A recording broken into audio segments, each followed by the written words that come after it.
work. Maybe you have to press. Yes. Okay, nice.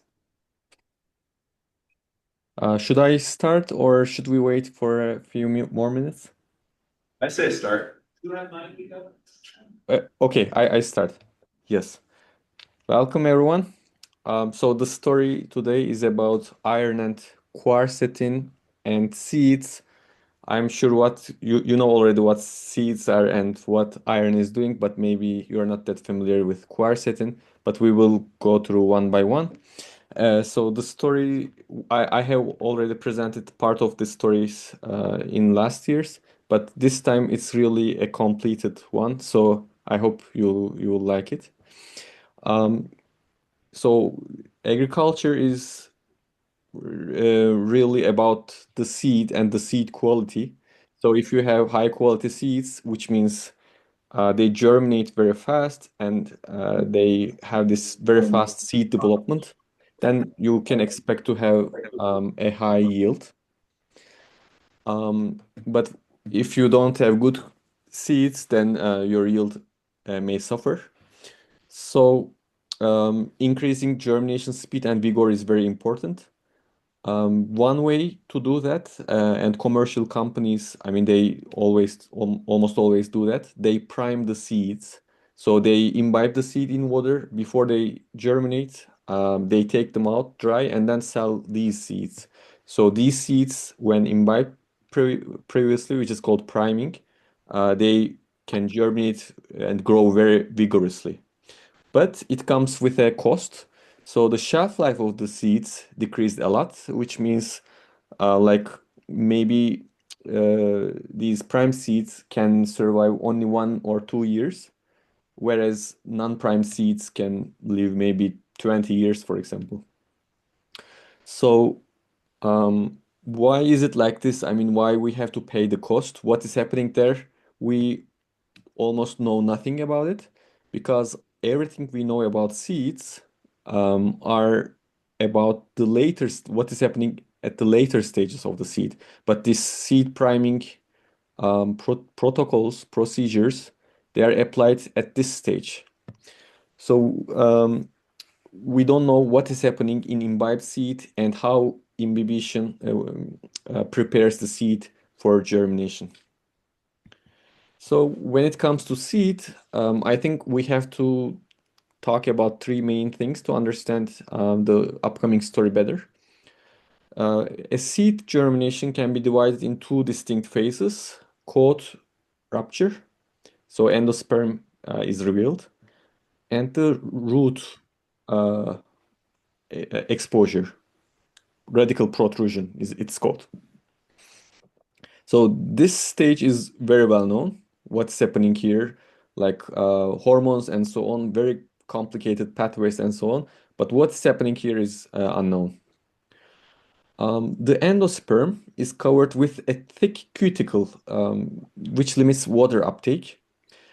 So when the seed is imbibed, we don't know whether something is happening to this cuticle. Does it get shorter, thinner, or does it get thicker with some uh, forces? We don't know any of these. And what is very nice with working such seeds like Arabidopsis seeds, which have two stages of germination, when you put enough ABA to the medium, ABA is a blocker of germination, you will always end up with seeds at this stage. Some of them they won't test a rupture, but some of them will test a rupture, but they will almost never go to real germination if you have enough of ABA, which makes it easy for us, the researchers, to search for what's happening at this early stage. So these are the things to know about the seed. What are the things to know about iron? Iron is a versatile ion. So it can take electrons and it can give electrons, which makes it perfect for electron transport chain reaction proteins, for example, or some other proteins like peroxidase enzyme. So it will also come up later. This is why I give this as an example. Um, you already probably know iron in the soil is really abundant. Still, iron deficiency is a very big problem. which comes to bioavailability of iron. So iron precipitates with oxygen.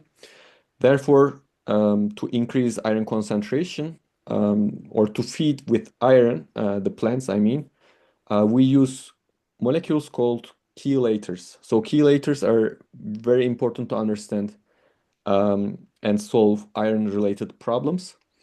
For example, in agriculture, they don't just put iron, but they put iron EDTA, so the iron does not precipitate. We also know from the movie Blade that EDTA can kill vampires. So Oh, yeah, really? chelators. Huh? Yeah, uh, chelators are really important. Um, Also, when you have a lot of iron, like iron poisoning, you also use chelators. These are like desferoxamine, bind very strongly to iron, and then iron is not bioavailable anymore, and it cannot cause damage to the body. So in our study, we also use some chelators, which bind weakly, which makes iron more available, or which binds very, very strongly, like desferoxamine, which makes iron unavailable to the plant. Okay, so the story starts with finding some new methods to search where iron is in plant organs and in fruits, because this was never done before. So we examined the daily fruits where iron is, and then we saw that in tomato, iron was really condensed, so blue color shows iron in the seed, close to where the germination is happening. And this blue coloration was not just an artifact because the X-ray also showed that iron is really accumulated, especially in the chalaza. Some other elements, they were not really specifically there, but iron was there. So here iron is in the embryo, but here there's also some in the chalaza. And the other iron in the embryo was reported already, but this iron was not reported. So we made a very preliminary try to find what can be the physiological function of this iron. And then we thought that maybe just applying desferoxamine from outside, we can stop this iron to be used by the plant, and then maybe it can have an effect on germination. And then desferoxamine really decreased germination speed, so we calculated it. Half of the seeds, so germination time for half of the seeds were 6 hours later in desferoxamine applied seeds. And then we also had a mutant. I forgot to put the picture here. It didn't have that much iron in the chalaza. And then desferoxamine addition to that mutant did not decrease germination speed, which might be an indicator this high iron accumulation there can have something to do with germination. But it's very difficult to understand the mechanisms behind when you work with tomato. Therefore, we try to move to Arabidopsis seeds to to take advantage of the mutants. But the problem with Arabidopsis, uh, such a chalazal iron distribution was never reported before, although a lot of people looked for it. So we look to the literature and all these iron accumulation patterns, but now much more careful. And here, the green color shows where iron is, and you can see it's in the embryo, which is already known. But if you look very carefully, you see iron is somewhere else. And if you now turn the seed, you can see this iron accumulation very clearly, and it corresponds to maybe, I mean, for sure Shalaza region, yeah, and it has a very specific shape. So it has a hollow shape, and here is very high resolution, and this shape only belongs to iron and not manganese and zinc and the other metals we examined. So we confirmed this circle with an independent method, this time Perth DAB, black shows where iron is, and here the chalaza of the seed, we see this black coloration, exactly as we see in the X-ray. It has this circular-like shape. So this was a very good news. We have some iron accumulation in the chalaza, just similar in this sense to the iron accumulation in the tomato, although it has much, much less concentration. So then we examined whether this iron localization somehow changes. And very interestingly, after so many experiments, we noticed that uh, when the seeds are not imbibed, this area, this iron, in fact, is in the center of the seeds, but really it was not like diffused, but it was confined in the seed cells of the seed coat or endosperm. Yeah, yet we don't know. You see, so these circular structures is where iron is. So iron shows black. But in very early stage of imbibition, like only on 12 hours of imbibition, this highly localized iron, it starts to diffuse, so it remobilizes, and it goes to the probably apoplast of this cells. So this was very interesting to see such a mobilization. Maybe the cells are breaking here and releasing the iron. It can also happen. We don't know. And then we try to reproduce the experiments we did with tomato, but this time with even more controls and different treatments. So this time, instead of using just desferrexamine as a repressor of iron, we also use nicotinamide, which is a inducer of iron. So we expect nicotinamide to mobilize already available iron in the seed. And then we examined the germination speed. Here, desferoxamine resulted in a decrease in germination speed, whereas nicotinamide resulted in an increase in germination speed. But this difference was not very big. So we didn't see a difference as big as tomato. We thought this might be because the concentration of iron at the beginning in the seed is quite low. So what we tried next was, what if we add iron from outside? Will there be an impact on germination speed? And in fact, there was. So as the iron concentration increased, the germination speed also increased. And this was in a dose-dependent manner. And this was quite interesting to us because both of them were um, in agreement with each other.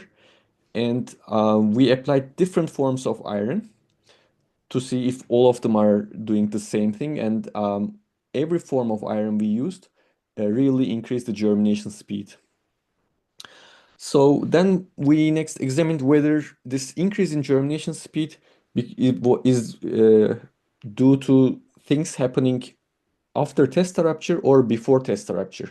To examine that, we add ABA, so we stop the seeds at this stage, as I told you, and examine whether iron added seeds hatched more. I mean, this test rupture was more or similar. And we saw that with iron, this test rupture phenotype was extremely high, meaning most of the seeds were test ruptured when iron is there, but without iron, they were most of them were just stayed closed. Before moving on, there was another interesting observation we did, which we will come later on. So when we added non-chelated iron, especially iron chloride, we saw a blackening exactly where we saw endogenous iron. So this was very interesting, unreported. Iron chloride causes some blackening, but we will come to that later. So, yes.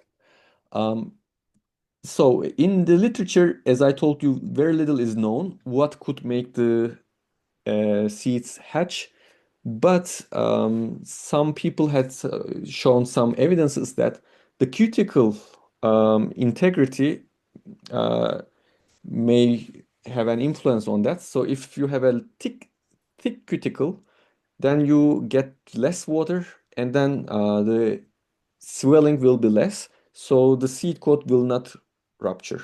So there was something like this. So therefore, we examined whether iron addition can decrease the cuticle thickness.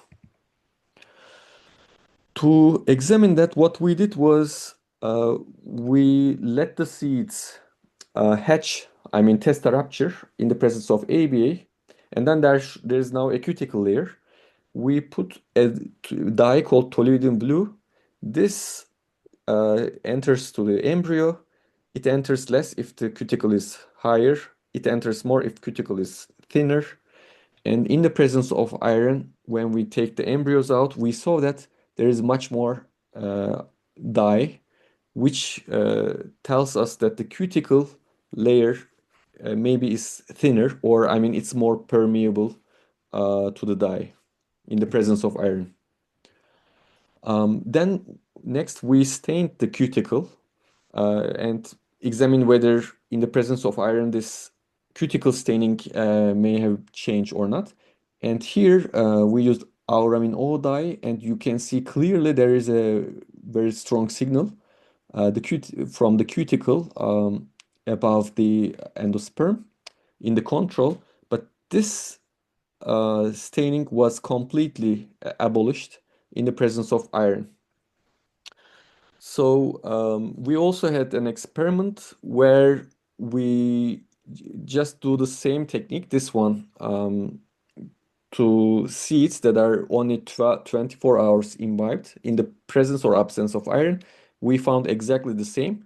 But for that experiment, we couldn't show the staining of the cuticle because it is much more complicated. I mean, if the seed is not test ruptured, it's very difficult to cut and compare the cuticle integrity. But at least here we saw the same. So we were quite confident that iron addition decreased the cuticle permeability. How is it possible that adding iron can decrease cuticle permeability? We had no idea, and we were examining different elements that are activated during inhibition, and then we examined whether iron addition changes some of these different elements. One of the elements during early inhibition that's activated is peroxidases.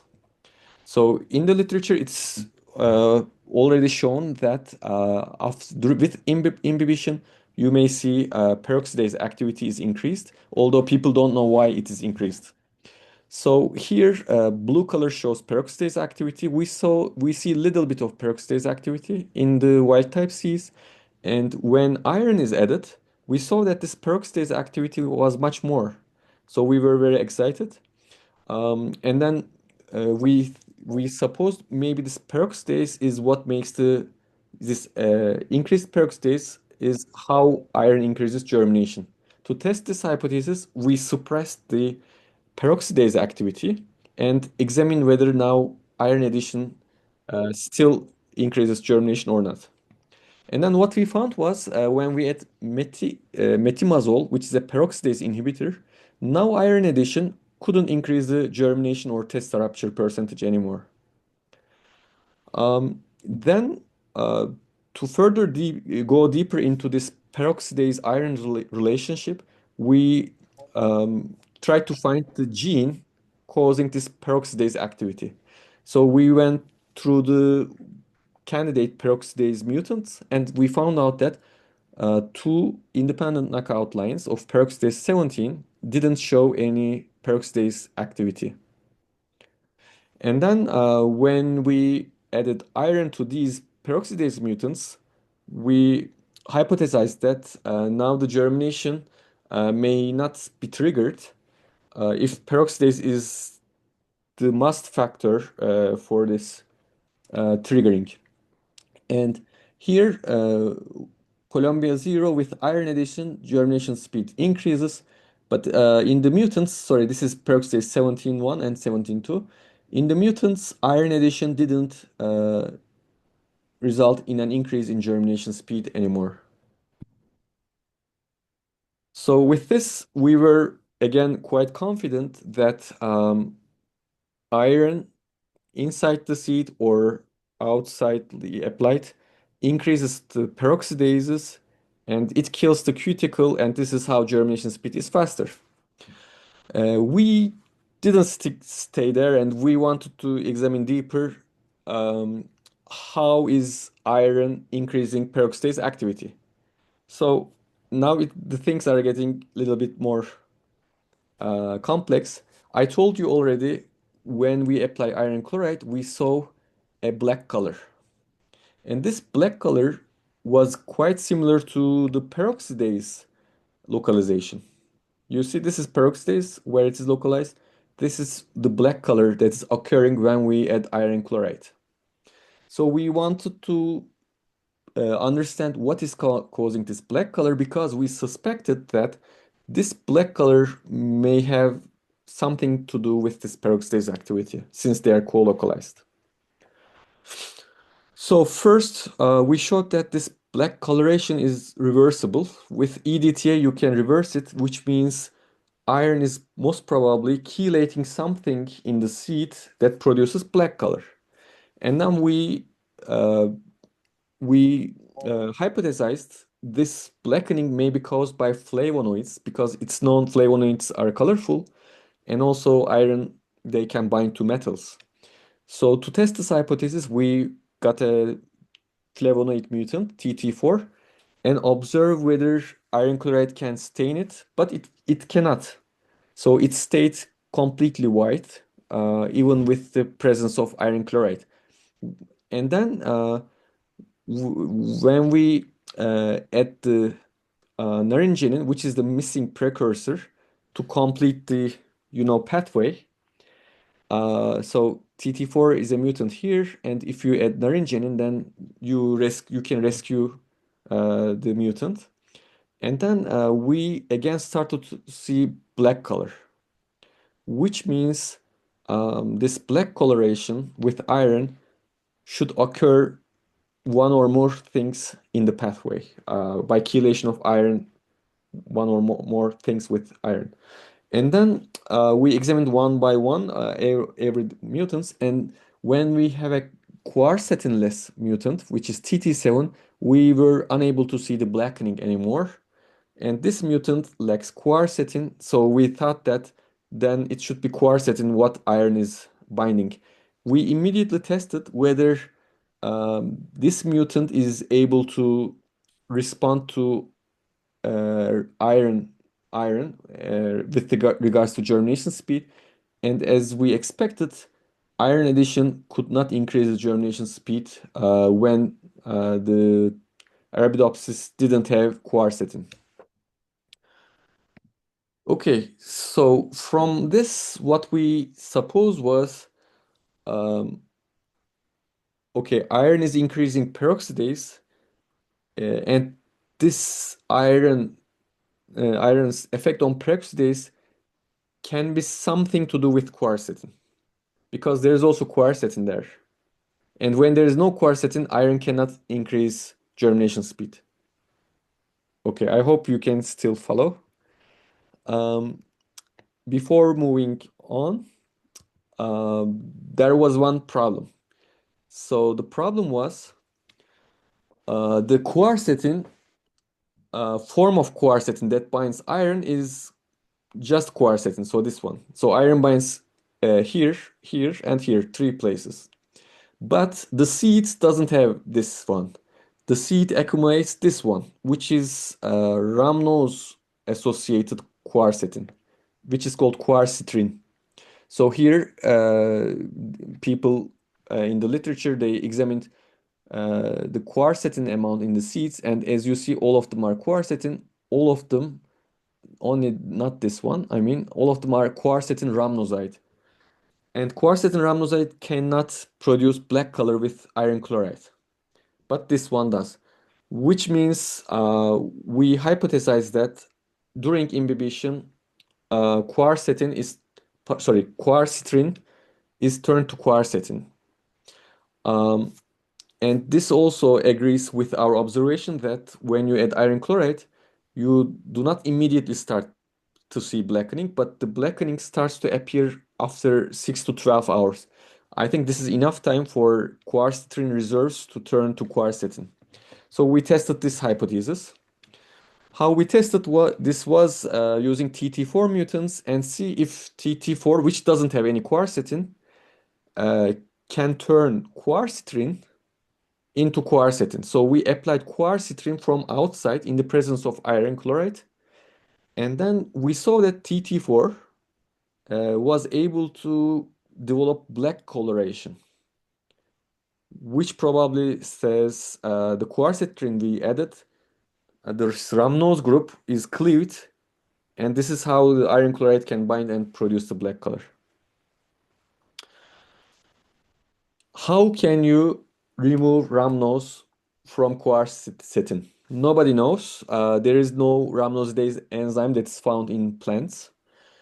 But rhamnosidase enzymes are found in other organisms like bacteria, fungi, every other organisms, but not plants. So it's a black box.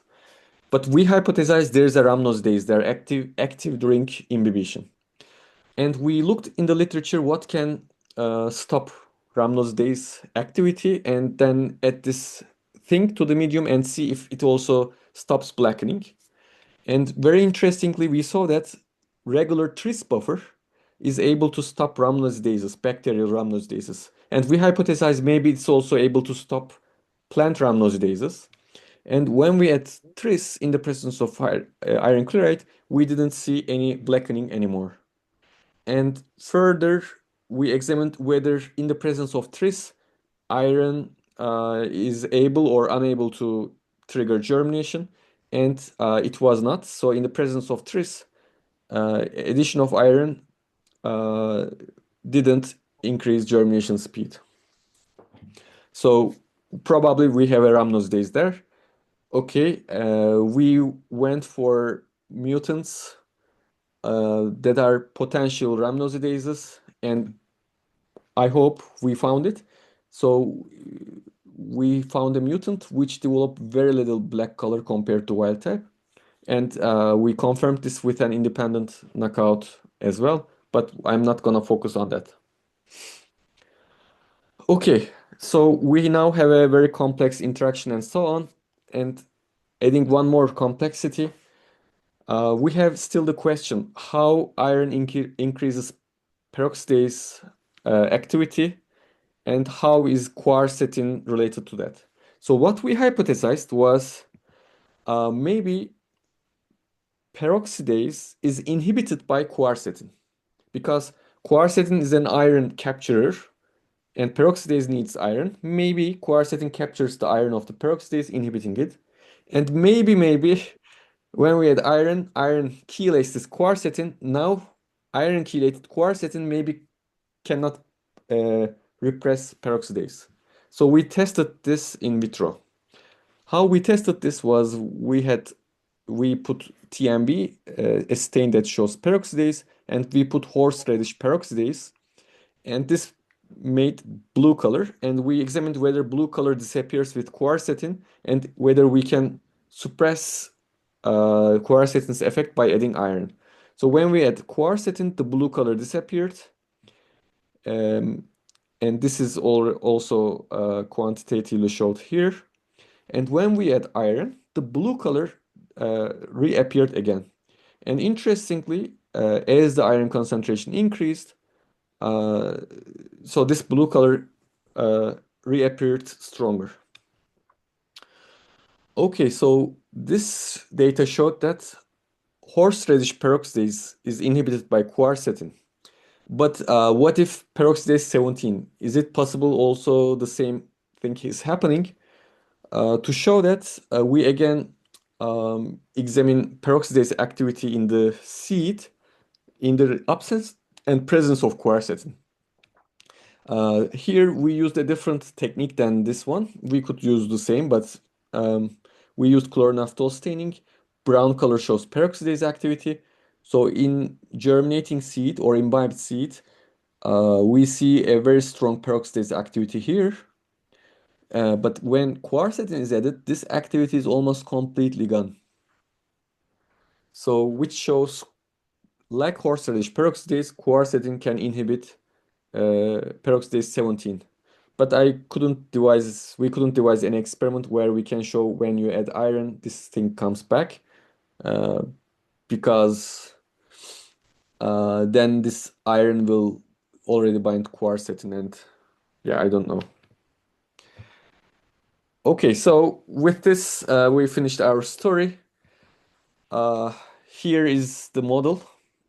With imbibition, peroxidase 17 is activated, which kills the cuticle, which then lets water come in, leading to testa rupture and germination. And the activity of peroxidase 17 is directly correlated with the active form of quercetin, which is inhibiting peroxidase 17. And what determines active form of quercetin is rhamnosidase activity of the quercetin rhamnoside stocks in the chalaza, and also chalazal iron stores inside the seed, also iron in the spermosphere. Spermosphere means seed with the very immediate surrounding. So we propose that seed can sense iron, and the way it senses iron is by binding this iron to quercetin. And with this sensation, this very novel type of sensation, it can regulate peroxidase, which leads to differential germination speed. Where does this goes, this mechanism? So it goes to here, where almost nothing is known. With this, we, I think, quite completed a very important big missing part in seed germination. Yeah, by showing quercetin and iron interaction uh, plays a role in seed coat rupture and seed germination. So this study, all the experiments in this study was done by Dion, who is a PhD student now trying to finish the thesis, hopefully, and will hopefully graduate this year. Thank you a lot for your attention, and I'm ready for the questions. So I have a question. This Yes. is Eric. Yes. What's the basis for thinking that quercetin rhamnoside does not bind iron? One, it's not producing the black color. Second, hmm? Where is the evidence it doesn't produce black color? I didn't show it here. In vitro test, we Okay, have that's what I was wondering. You've done the same in vitro with it that you did with quercetin itself. yes. So, in vitro quercetin produces the black color, but quercetin rhamnoside doesn't produce the black color. Sorry, I forgot to add it here. And also, you tested the same sort of peroxidase assay to see that quercetin rhamnoside does not interfere? Because you showed a nice one with quercetin. Yes. Just let me think about it. Um, I forgot that. I think we did this test and this is needed. You are exactly right. I mean, usually people will believe it immediately because, with sugar moiety, you make the active things inactive most of the time and you put them to vacuole. Whenever they are needed, you take them out of the vacuole and you make them active by taking the sugar out. Basically localization in the cell is what goes on. Because I would think the quercetin portion would still be able to bind iron potentially, even if it's got a sugar attached. Because you said there are multiple sites for iron binding. You're right. We also now have experimental evidence. In fact, quercetin rhamnoside can also bind to iron a little bit.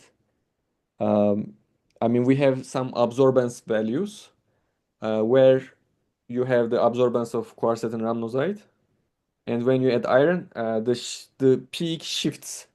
So yes, there can be some binding of quercetin rhamnoside, but we believe this is much to a much less extent compared to quercetin. So I'm not gonna put this data to this article, not to make it even more complicated, but there will be a second article which we are also preparing. There we are examining like which metals are binding to which flavonols at which stage. But yeah, these are very relevant, of course, questions. Yeah. Other questions? So the quercetin, this is Swali. So this quercetin inhibits seed germination, right? Yes. Does When applied from outside. When Also, applied- yeah. Mhm. And when you apply the iron from the outside along with the quercetin, so you see the reverse impact promote the germination, right? Yes. And what is the role of quercetin? So the other compound, which is, does it have any biological role or it is just a I think quercitrin is just the storage form of quercetin, inactive storage form. You cannot store something that's very reactive. Quercetin is very reactive. Usually you store these inactive forms and during developmental stage, when it is needed, you make them active. So it doesn't have any role, I think, to my opinion, quercetin rhamnoside, other than being a reserve for active form of quercetin. And in vitro, is the quercetin react with iron to make the black coloration? Yes, yes. Very strong black color. So I have, Carry on. yeah, so if iron is increasing the rate of germination. Sorry, I can't remember if you showed it. Is there like direct evidence or lack of direct evidence between the iron and the peroxidase itself? Sorry, I didn't understand the question. So you're asking, does iron interact with the peroxidase directly? Yeah, and not just through quercetin. I see. Um, um, yeah, I mean, it's possible, but like, I think if you don't have quercetin, like in the mutant, then if I show peroxidase doesn't increase with iron, then it means the interaction is only through quercetin. So what I should do is, yeah, in TT7 mutant, when I add iron, I suppose there is no more peroxidase activity, but I didn't show it. But you showed, I think, initially, because iron binds directly to peroxidases as part of the active site. Iron binds to peroxidases. Oh. You said, huh? So you can Yeah. we Yes. did a TT4 peroxidase staining, TT4 peroxidase, yes. which doesn't have quercetin, and Yeah. we show that even though flavonol deficient mutant, the TT4, shows an increased peroxidase activity in the seed coat in the presence of iron when we add iron. So I think that answers the question then, like, was there a direct interaction of peroxidase and iron since we don't have quercetin in TT4? But I think in your experiment it was not that clear. I mean, it was clear TT4 has higher peroxidase, but I think it was not clear whether the peroxidase increased with iron. I remember that. But iron's part of the active site of peroxidases, so they need iron to be active. Yes, that's also true, yes. But I think the peroxidase may already have enough iron. So yeah, our first hypothesis was like how iron improves peroxidase activity was like that. Like maybe peroxidase is lacking iron, and then when you put iron, you feed the peroxidase with iron. This was also our hypothesis, but there was no evidence for that. The evidence was more for quartz. Iron is inhibiting quercetin's inhibition on peroxidase. Uh, yeah, but these are all new things, and some other pathways can also exist. Yeah, I think one should do really controlled experiments to figure out the role of each component.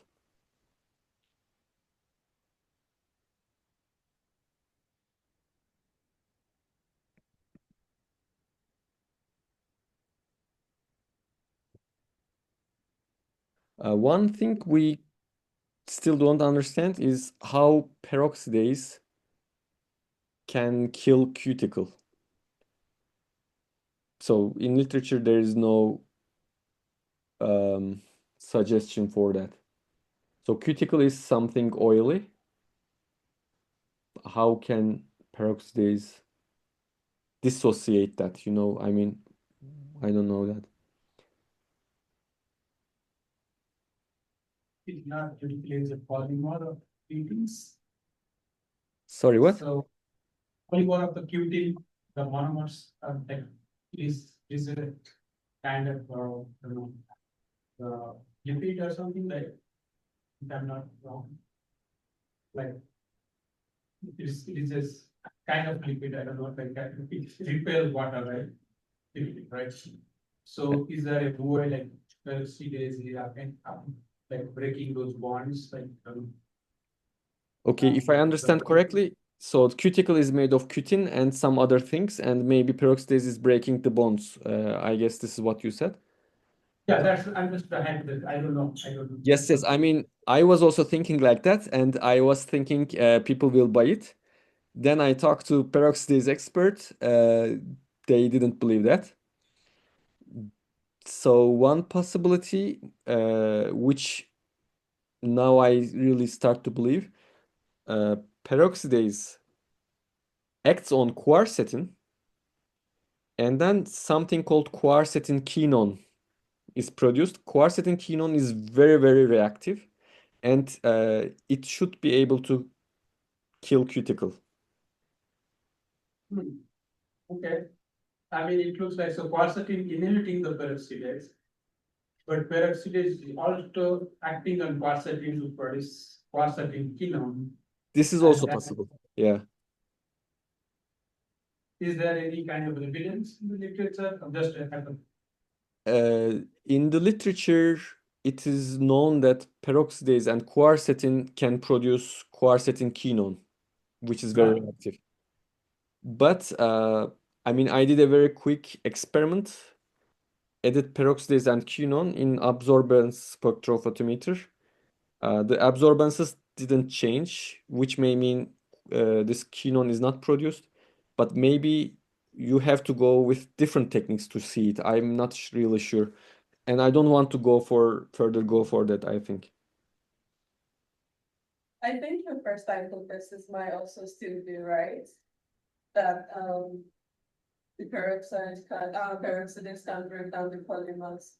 Because for lignin, you have lignin peroxidases that can break down these polymers. So it could also be something similar happening. Because all you need to do is annex hydrogen peroxide. So it's still possible. Yeah. Any other questions, discussion? If not, I will stop the recording. Okay. If that's okay, Sachin. Yes, we can stop the recording. I think I was recording this time. Maybe you also, I don't know. But independently, I recorded.